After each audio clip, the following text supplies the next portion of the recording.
let's talk about subqueries.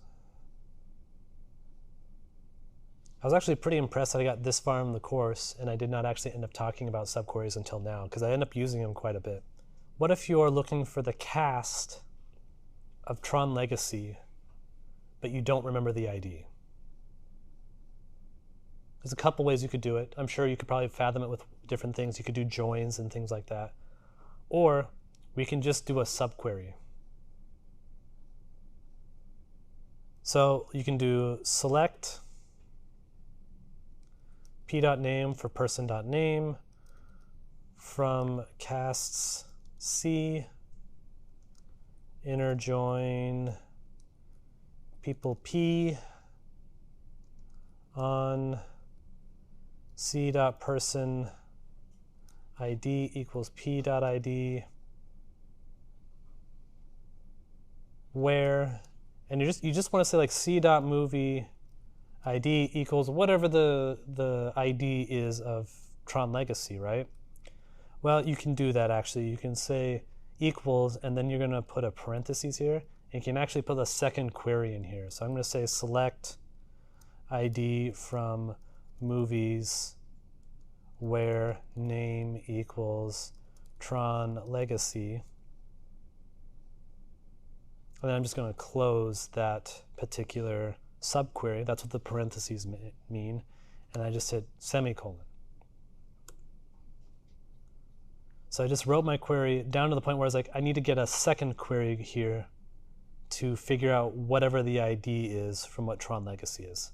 Because this is only going to return one ID, and I know that, I can just go ahead and do this, and SQL is smart enough to say, cool, we're going to grab this from this subquery, return that back up here. So this one gets run first, and then the result of that is going to be put here to run the second query.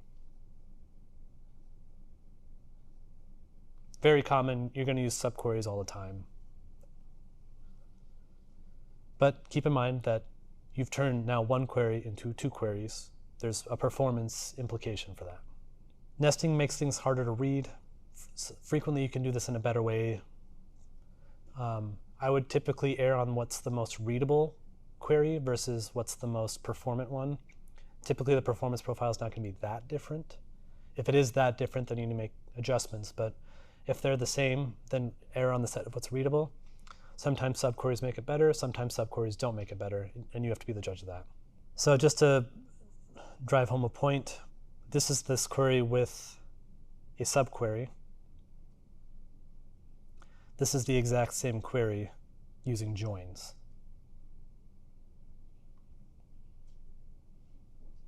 Which is clearer to you? I have an opinion, but may not be the right opinion according to you.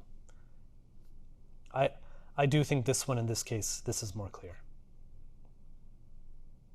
Because this is a pretty simple query with a very simple where, and this select query here is very simple. It's just getting an ID out of the movies table. Two inner joins with an and, there's some gymnastics for my brain to get there.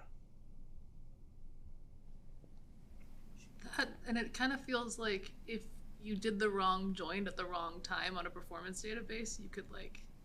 It can go from, fine to out of control. Out of control really fast, where like I feel like it'd be harder to mess it up if you're in a subquery. Like you know exactly what you're looking for. I don't know. I mean, this can kind of suck, particularly if there's no index on name. Fair. So it's really going to depend.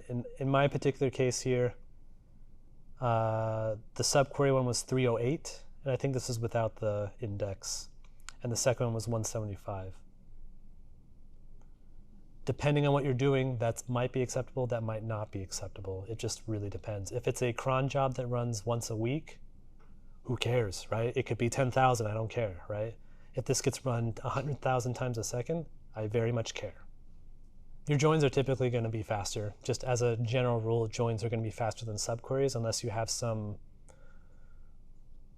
interesting circumstances that would dictate otherwise. But I'm just going to say on the whole, you can assume that subqueries are going to be slower.